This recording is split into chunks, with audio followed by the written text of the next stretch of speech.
మొదటి విడతలో ఒక మెడికల్ కాలేజ్ కూడా కట్టలేదు. అప్పుడు రోగాల పరిస్థితి ఏ విధంగా ఉందంటే ఉన్న రోగాలు నయం చేసుకుందామని దవాఖానలకు పోతే కొత్త రోగాలు వచ్చే పరిస్థితి ఆ రోజు తెలంగాణ రాష్ట్రంలో ఉండే. ఉస్మాన్ యూనివర్సిటీలో అయితే పెచ్చులున్నటువంటి పరిస్థితి, రోగుల మీద పడ్డ పరిస్థితి. ఎంతోమంది రోగులు ఆనాడు దయనీయమైన పరిస్థితి. ఎంతోమంది రోగులు సరైన వైద్యం అందక వేల మంది రోగులు చనిపోయినటువంటి దుస్థితి నాడు తెలంగాణ రాష్ట్రంలో ఉండే. ముఖ్యమంత్రి రేవంత్ రెడ్డి గారు వచ్చినాక ఇవాళ మొన్న టిమ్స్ ఆసుపత్రిని ప్రారంభించి ఇలా తెలంగాణ ప్రజలకు అంకితం చేస్తే బీఆర్ఎస్ నాయకులు ఓర్చుకోలేకపోతున్నారు. ఇలా నిజంగా బీఆర్ఎస్ నాయకులకు చిత్తశుద్ధి ఉంటే వాళ్ళు 2014 అధికారంలోకి వచ్చిండ్రు, 2023 డిసెంబర్ దాకా అధికారం ఉన్నారు. నిజంగా మీకు తెలంగాణ ప్రజల పట్ల చిత్తశుద్ధి ఉంటే మీరు మొదటి సంవత్సరంలోనే ఆసుపత్రిని శంకుస్థాపన చేసి ప్రారంభం కూడా మీ హయాంలోనే పూర్తయ్యేది. కానీ మీరు హడావుడిగా 2022 ఏప్రిల్ 26 అంటే మీకు ఇంకో సంవత్సరం అయితే ఇక మేము దిగిపోతాం అని తెలిసి హడావుడిగా ఆసుపత్రికి శంకుస్థాపన చేసి కేవలం నామమాత్రంగా 80 కోట్లు టిమ్స్ ఆసుపత్రికి కేటాయించి చేతులు దులిపేసుకున్నారు.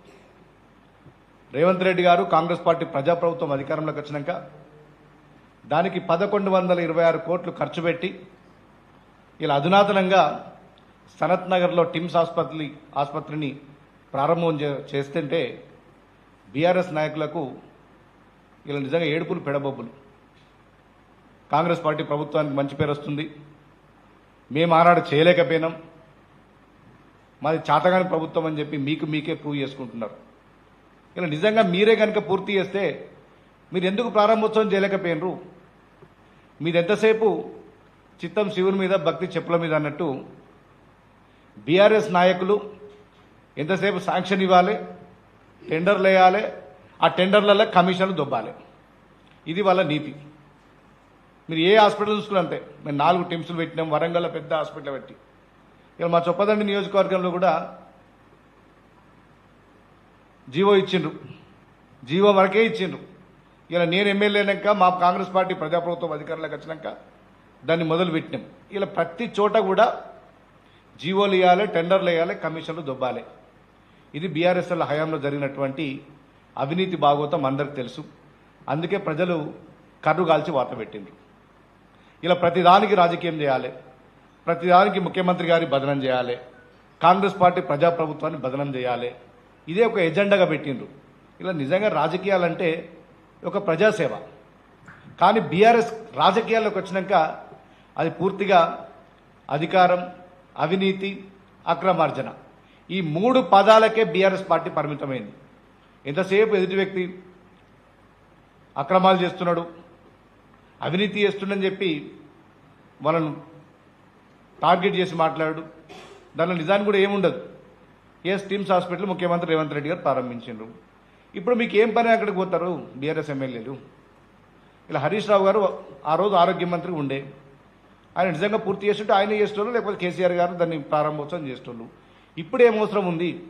మా ప్రభుత్వం వచ్చి 2.5 సంవత్సరాలు అయింది, దాన్ని మేము పూర్తి చేసినాం, ప్రారంభోత్సవం చేసినాం, రోగులకు దానికి అందుబాటులోకి తీసుకొచ్చినాం. ఇలా మీరు పోయి చేసేది ఏముంది నాకు అర్థమవుతలేదు. ఏం చేయాలనుకుంటున్నారు మీరు? ఇలా ఒక టిమ్స్ హాస్పిటల్లో వందలాది మంది పేషెంట్స్ అక్కడ ట్రీట్మెంట్ తీసుకుంటారు. దాదాపు వచ్చిన వాళ్ళందరూ కూడా పేద మధ్యతరగతికి సంబంధించినటువంటి పేషెంట్లు వస్తారు. ఇలా వందలాది మంది మీరు పోయి హడావుడి చేస్తే పేషెంట్లకు ఇన్ఫెక్షన్ సోకితే ఎవరు దానికి బాధ్యులు? ఇంతకుముందు కేటీఆర్ గారు కూడా అదే పని చేసిండ్రు. వందలాది మంది పోయి మేమేదో పీక్ కట్టలు కట్టినాం, పెద్ద హాస్పిటల్ కట్టినామని చూపించారు. అది నిజంగా కట్టింది మీరు కాదు. మీ హయాంలో మీ హయాంలో మీరు శంకుస్థాపన చేస్తున్నారు, మేము కాదనట్లేదు. కేసీఆర్ గారే దానికి శంకుస్థాపన చేసిండ్రు. మీ హయాంలో 80 కోట్లు అయింది వాస్తవమే. కానీ 1126 కోట్లు ఖర్చు పెట్టి హాస్పిటల్ను కంప్లీట్ చేసింది మా ప్రభుత్వం, మా ముఖ్యమంత్రి రేవంత్ రెడ్డి గారు. ఇలా నిజంగా ఏదో చేసి పెద్ద షోలు ఇచ్చే టైపు బీఆర్ఎస్ నాయకులు చేస్తున్నారు. తెలంగాణ ప్రజలందరికీ తెలుసు. ఇలా ప్రతి దగ్గర కూడా ఇదే తతంగం నడుస్తుంది. ఇలా నిజంగా హరీష్ రావు గారు ప్రతిదీ రాజకీయం చేయడమే. టిమ్స్ హాస్పిటల్ ప్రారంభోత్సవం చేసిన రాజకీయమే, ఇంకేం చేసిన రాజకీయమే. ఇప్పటికైనా మానుకోండి. ఎందుకంటే 10 సంవత్సరాలు మీరు అధికారంలో ఉన్నారు, 10 సంవత్సరాలు మీరు మంత్రిగా చేసినారు. ఈ రాష్ట్రంలోనే మీరు సీనియర్ మోస్ట్ ఎమ్మెల్యేగా మీరు చెప్పుకుంటారు, చాలా సంతోషం. కానీ ఇట్లాంటి దిగజాడు రాజకీయాలు చేయకండి దయచేసి. ఇలా నిజంగా ప్రజలకు ఉపయోగపడేటి, రాష్ట్రానికి ఉపయోగపడే నిర్మాణాత్మక విషయాల్లో ప్రతిపక్షాలు సలహాలు ఇస్తే తీసుకోవడానికి ప్రభుత్వం సిద్ధంగా ఉంది తప్ప ఇట్లాంటి దిగజాడు రాజకీయాలు, ఓర్వలేని రాజకీయాలు చేస్తే తెలంగాణ ప్రజలు అసహించుకుంటారు. ఇలా ఎంత దిగజారి పేరు నిజంగా బీఆర్ఎస్ నాయకులు అంటే లాస్ట్కు చేతబడులు చేసేటువంటి పరిస్థితి వచ్చింది. ఎందుకంటే ప్రభుత్వం సుస్థిరంగా ఉంది, ప్రభుత్వానికి ప్రజల ఆశీస్సులు మెండుగా ఉన్నాయి.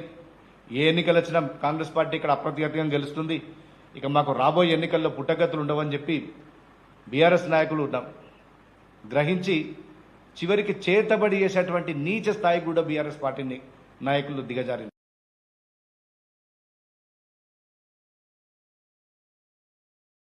ఉన్నారు కేవలం మీ కుటుంబ సభ్యులు ఒక నలుగురికి సంతోషం లేదు, కానీ తెలంగాణ ప్రజలు 4 కోట్ల మంది చాలా సంతోషంగా ఉన్నారు, ప్రజలు చాలా కంఫర్ట్గా ఉన్నారు. ఇలా కాంగ్రెస్ పార్టీ ప్రభుత్వం ఇస్తున్నటువంటి వెల్ఫేర్ని చూసి ప్రజలు కూడా నిజంగా మేము 10 సంవత్సరాలు వాళ్ళకి అధికారం ఇచ్చి తప్పు చేశామనే ఫీలింగ్ తెలంగాణ ప్రజల్లో ఉంది. అసలు ఒక 10 సంవత్సరాల కిందనే కాంగ్రెస్ పార్టీ ప్రభుత్వం ఉంటే ఈ తెలంగాణ రాష్ట్రం భారతదేశంలోనే నెంబర్ 1 రోల్ మోడల్ స్టేట్ అయ్యేదని చెప్పి తెలంగాణ ప్రజలు అనుకుంటున్నారు. ఇలా మొత్తం 10 సంవత్సరాలు మీరు ఆర్థికంగా ఈ రాష్ట్రాన్ని కంప్లీట్గా దివాలా తీయించారు. అయినా కూడా ఎక్కడ కూడా మేము వెల్ఫేర్ ఆపుతలేం, డెవలప్మెంట్ ఆపుతలేం. ఇలా రైతులకు సంబంధించి కానీ, విద్యార్థులకు సంబంధించి కానీ, మహిళలకు సంబంధించి కానీ, నిరుద్యోగులకు సంబంధించి కానీ ప్రతి వర్గాన్ని కూడా మేము టార్గెట్ చేస్తూ వాళ్ళ వెల్ఫేర్ను, వాళ్ళ డెవలప్మెంట్ను ఇలా కాంగ్రెస్ పార్టీ ప్రభుత్వం ఆలోచిస్తుంది. ఇలా 22A మీద కూడా అనవసరమైనటువంటి రాద్ధాంతం. ఇలా నిజంగా 22Aలో కొన్ని పొరపాట్లు జరిగితే జరగవచ్చు, ప్రభుత్వం ఒప్పుకున్నది.